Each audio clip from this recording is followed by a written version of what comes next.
Chairman Mauripur town Humayun Mohammad Khan ने माली साल 2025 تا 2026 का मालियाती बजट पेश कर दिया। मारीपुर टाउन में कौंसल हॉल में होने वाले इस बजट की तकरीब में म्यूनसिपल कमिश्नर मोहम्मद जावेद कमर,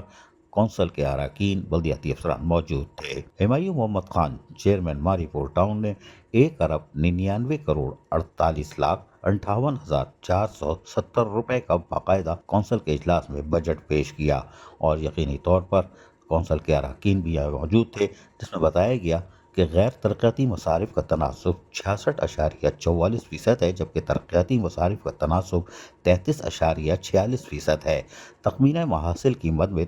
जो बताया गया, यानी चेयरमैन मारीपुर टाउन हुमायूं मोहम्मद खान ने बताया कि ओपनिंग बैलेंस 4,51,270 रुपये, ओजरती शेयर हुकूमत सिंध से 1,67,04,07,000 रुपये और प्रॉपर्टी टैक्स कीमत में 6 करोड़ और अपने ज़राए से आमदनी 6 करोड़ 40 लाख और हुकूमत सिंध से मुतवक्को ग्रांट 20 करोड़, जबकि कुल आमदनी 1,99 करोड़ 48,58,470 रुपये रखा गया है, जिसमें गैर तरक्याती बजट का तखमीना 1,70 करोड़ 46 लाख 9,900 रुपये रखा गया है। तनख्वाहें मुलाजमीन की जो होगी उसके ऊपर 1,23 करोड़ 46 लाख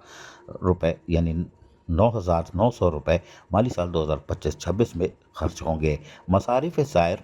35 करोड़, मसारिफ मरम्मत और दुरुस्तगी 12 करोड़, कुल गैर तरक्याती मसारिफ 1,70 करोड़ 46 लाख 9,900 रुपये मख्तस किए गए हैं। तरक्याती मसारिफ 85 करोड़ 70 लाख, कुल मसारिफ 2,56 करोड़ 16 लाख 9,900 और खसारा 56 करोड़ 67 लाख 51,430 रुपये लगाया गया है, यानी कि खसारे का बजट। चेयरमैन हुमायूं मोहम्मद खान ने अरकान कौंसल से खिताब करते हुए कहा कि मीज़ानिया 2025-26 जो हमने आज इजलास में मंजूर किया है, इस मीज़ानिया की बुनियाद अवामी फलाह बहबूद, इंफ्रास्ट्रक्चर, सफाई सुथराई और टाउन की ब्यूटिफिकेशन के साथ साथ मुलाजमीन की सहूलियात की फराहमी अलगर्ज हमने महदूद वसाइल के बावजूद एक ऐसा मीज़ानिया तरतीब देने की कोशिश की जो टाउन की तामीर और तरक्की और खुशहाली में आने वाले दिनों में एक रोशन मिसाल कायम करे। अजीज़ आरिफ, KBS बल्दियाती न्यूज़ कराची। ऐसी ही खूबसूरत वीडियोस फ्यूचर में हासिल करने के लिए रेड बटन पर क्लिक करके और बेल आइकॉन को प्रेस करके हम सबके सब्सक्राइबर बनना मत भूलिए।